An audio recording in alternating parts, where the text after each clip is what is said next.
राठौर जी, सबसे पहला सवाल आपसे, क्या ये संघ परिवार से जुड़े हुए गौरक्षक हैं? क्योंकि इनकी तो तस्वीरें हैं, बताया जा रहा है कि गौरक्षक सेना चलाते हैं भरतपुर और आसपास के इलाकों में।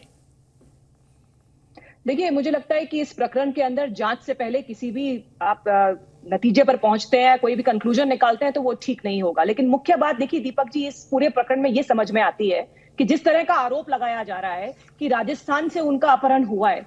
आप जुनैद के बारे में भी देखें तो 4000 का इनामी बदमाश राजस्थान में खुला घूम रहा है, पुलिस नहीं पकड़ पा रही, लेकिन हरियाणा से लोग आते हैं, उसे अपहरण करके ले जाते हैं। मैं सिर्फ ये इसलिए बता रही हूं कि आपको अंदाजा लगे कि राजस्थान के अंदर लॉ एंड ऑर्डर की स्थिति किस लेवल पे पहुंच चुकी है। चाहे आप एससीआरबी की रिपोर्ट देखें, चाहे एनसीआरबी की रिपोर्ट देखें, जो आंकड़े हैं वो बहुत भयावह हैं। डकैती की घटनाएं वो 33% बढ़ चुकी हैं, दुष्कर्म के केसेस 12%, 2021 से अगर 22 में कंपैरिजन किया जाए तो। राखी जी, आप पॉलिटिकल बात कर रही है, आप पॉलिटिकल बात कर रही है। मैं बड़ा स्ट्रेट सवाल आपसे पूछ रहा हूं, क्या ये बजरंग दल के कार्यकर्ता नहीं है? घोषित तौर पर इनके फोटो है, संघ परिवार से जुड़ा हुआ ऑर्गेनाइजेशन भगवान बजरंग दल है और उसी से बीजेपी जुड़ी हुई है।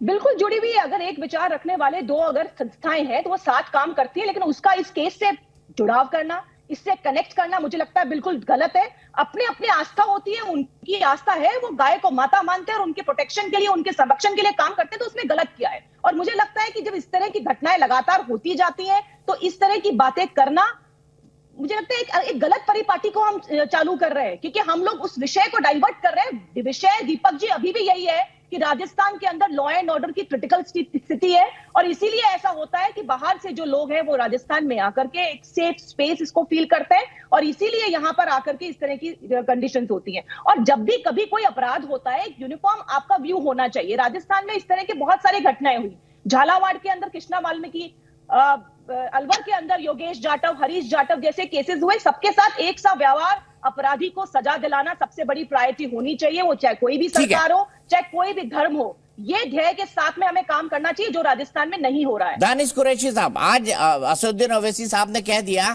पूरा यकीन है परिवार को न्याय नहीं मिलेगा। अभी तो जांच शुरू हुई है, परिवार ने सिर्फ आरोप लगाए हैं, अभी ये भी कंफर्मेशन होना बाकी है कि जली हुई लाश किनकी है क्या नहीं है। इसकी एक प्रॉपर साइंटिफिक जांच होती है जिसमें थोड़ा वक्त लगेगा, क्योंकि वहां पर कंकाल मिले हैं। तो क्या ओवैसी साहब का जजमेंट सुना देना सही है? क्या ये पॉलिटिकल पॉइंट स्कोर करना नहीं है? और जुनैद, ठीक है, किसी की हत्या करने का किसी को अधिकार नहीं है, लेकिन राखी जी बता रही है जुनैद तो 4000 का इनामी बदमाश है, गौ तस्करी के 5 मामले हैं उस पर। सुनिए मेरी बात। देखिए दीपक जी, बहुत अच्छी बात आपने कही है। हमारी दिक्कत क्या है कि बैरिस्टर असदुद्दीन ओवैसी साहब बोलते हैं तो वो जजमेंटल हो जाना है।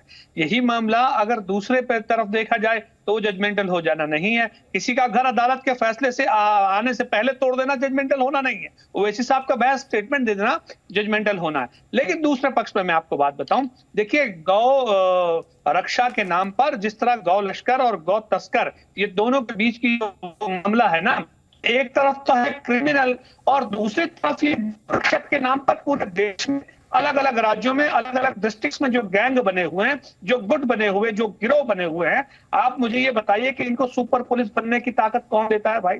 ये सड़क पे, हाईवे पे इस तरीके से फिल्मी स्टाइल में पीछा करते हैं, कभी हमला करते हैं, कभी मारते हैं, कभी मार खाते हैं। देखिए, कोई अगर 4000 का इनामी बदमाश है या 40,000 का इनामी बदमाश है, अगर 40,000 का भी इनामी बदमाश हो तो क्या किसी को यह हक हासिल है कि उसको जिंदा जला दिया जाए? नहीं, बिल्कुल हक हासिल नहीं है, बिल्कुल हक हासिल नहीं है। लेकिन एक तरफ आप गैंग बता रहे हैं और इनामी बदमाश के लिए आपके दिल में सहानुभूति है मजहब के आधार पर। ये तो कॉन्ट्राडिक्टरी हुआ ना दानिश भाई? नहीं, मजहब के आधार पे क्यों, मजहब के आधार पे क्यों सहानुभूति है? देखिए मैं आपको बताऊं, ऐसा जरूरी नहीं है कि इस बार इन गौ तस्करों ने इनको मारा है। हर बार कई आपको ऐसी सारी वीडियोस मिल जाएंगी जो आपको हर हाईवे के ऊपर, हर स्टेट में, हर डिस्ट्रिक्ट में इस तरीके के ऑर्गेनाइज, पूरे देश में। आप मुझे बताइए कौन इनका संचालन कर रहा है और कैसे चल रहा है?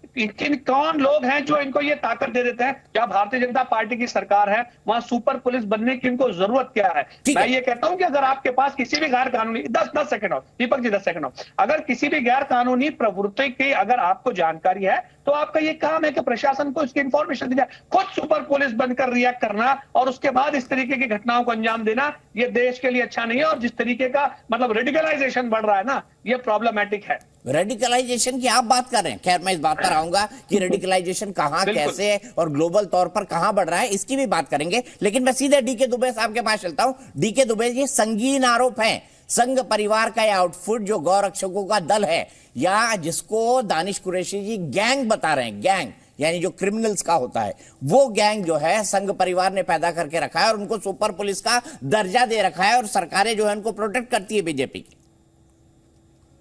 देखिए, मुझे लगता है कि एक पार्टिकुलर समाज के लिए कोई ये नई बात नहीं है। शुरू से देश में कुछ भी घटित हो, आप आरोप संघ पर लगा दीजिए। क्यों? क्योंकि संघ के कार्यकर्ता या संघ के समर्थन में या संघ के विचार के जो परिवार हैं, वो देश को अपना मानकर, गौ को अपना मानकर कोई काम करते हैं। तो अब कोई व्यक्ति अपराध करना चाहता है तो सीआरपीसी में भी ये प्रावधान है कि प्रत्येक व्यक्ति की जिम्मेवारी बनती है कि अपराध करने से रोके और पुलिस को एक्सेस दे, पुलिस को सूचना दे।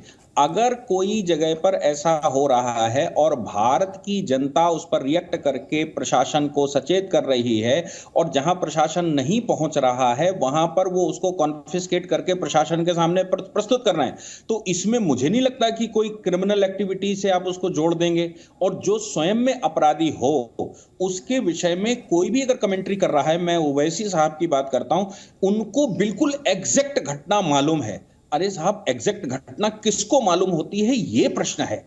एग्जैक्ट घटना के विषय में कौन ज्यादा अच्छा बोल सकता है, ये प्रश्न है। उनको ये मालूम है किसने मारा है, उनको ये मालूम है कि कौन मरा है, उनको ये मालूम है कि कहां से गिरफ्तारी हुई, उनको ये भी मालूम है कि इनका प्रोटेक्शन कौन कौन करेगा, और उनको ये भी मालूम है कि होना क्या है। मुझे लगता है ये कंप्लीट प्लान्ड मर्डर है और इसकी जानकारी उनको है जो इसके बारे में बता रहे हैं। तो सबसे पहला प्रश्न तो उन पर बनता है जो इस घटना के विषय में पूरा नरेशन तय कर रहे हैं। उनसे पूछताछ सबसे पहले होनी चाहिए कि भैया आपका सोर्स ऑफ इंफॉर्मेशन क्या है।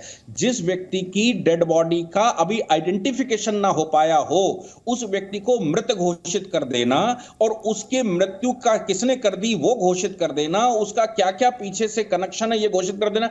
पुलिस तो आज तक इतनी तेज पहुंच नहीं पाती, ओवैसी साहब इतनी तेज पहुंचे हैं तो साधुवाद है उनके लिए। उनको पुलिस की मदद करनी चाहिए और सारी चीजें लाकर देनी चाहिए। ठीक है, मैं अतीक भाई के पास आऊंगा, राशिद जी के पास आऊंगा, शिवम जी भी जुड़ गए हैं, उनके पास आऊंगा। लेकिन मेरे दो सहयोगी हैं और मैं चाहूंगा सबसे पहले ग्राउंड रिपोर्ट की हमें ग्राउंड रिपोर्ट को हमको तरजीह देनी चाहिए। अमित मेरे साथ, अमित भारद्वाज भरतपुर से जुड़ गए हैं और आदित्य प्रताप भिवानी से जुड़ गए हैं। सबसे पहले भरतपुर से अमित के पास जाऊंगा। अमित, क्या कहते हैं परिवार के लोग, और दूसरा किस आधार पर इस आइडेंटिटी को पहचाना गया है कि भाई ये जुनैद और उसके साथी हैं, और क्या जुनैद जो है एक घोषित अपराधी है, वहां का 4000 का इनामी बदमाश जैसे आरोप बीजेपी लगा रही है?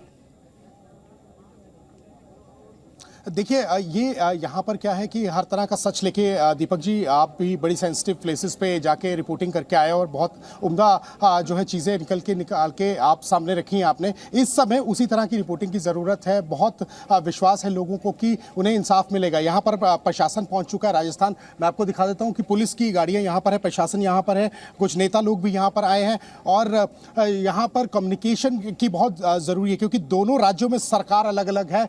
कोई ईगो क्लैश ना हो और दूध का दूध पानी का पानी हो, क्योंकि यहाँ पर जो भी पहुंच रहा है वो अपने तरीके का सच लेके जो है वो यहाँ पर पहुंच रहा है। इन्वेस्टिगेशन जो है वो दोनों तरफ से चल रही है, चाहे वो हरियाणा की बात करें चाहे हम राजस्थान की बात करें। लेकिन यहाँ पर जो है रूमर्स जो है कोई बड़ी घटना, कोई विकराल घटना को रूप ना दे दे, क्योंकि आक्रोश बहुत देखा जब हम यहाँ पर आए। आपको सारी तस्वीरें मैं दिखा देता हूँ। अभी समाज की जो है वो एक बैठक चल रही है कि जो अंतिम संस्कार है वो पहले रोक दिया था परिवार ने कि जब तक कोई अरेस्ट नहीं होता, जब तक कि आरोपी पकड़े नहीं जाते हम जो है वो नहीं करेंगे। उसके बाद एक आरोपी के पकड़ने की इंफॉर्मेशन थी और आपको मैं दिखा दूं कि अभी समाज की जो है वो बैठक चल रही है। उसके बाद नमाज अदा करने जाएंगे और उसके बाद जो है वो निर्णय लिया जाएगा। तो यहाँ पर भी थोड़ा सा दो लोग आए थे, डिफरेंट उनकी जो है वो ओपिनियन थी, उसको लेकर भी थोड़ा सा हल्ला हुआ। और एक चीज बड़ी क्लियर है, जिस तरह से एक रिपोर्टिंग करनी चाहिए, जो सीखा है हमने वो यही है कि जो आधा अधूरा सच है वो सामने ना आए, पूरी रिपोर्टिंग होनी चाहिए। और जो है जो रूमर्स हैं उनसे बचना चाहिए, क्योंकि अगर ये रूमर्स बड़े होते हैं और एक पिक्चर क्लियर होकर सामने नहीं आती है तो एक बड़ा घटनाक्रम और हो सकता है, क्योंकि लोगों के अंदर उनको बांटने के लिए बहुत सारे लोग जो हैं वो अपने तरीके से राजनीति जरूर करें।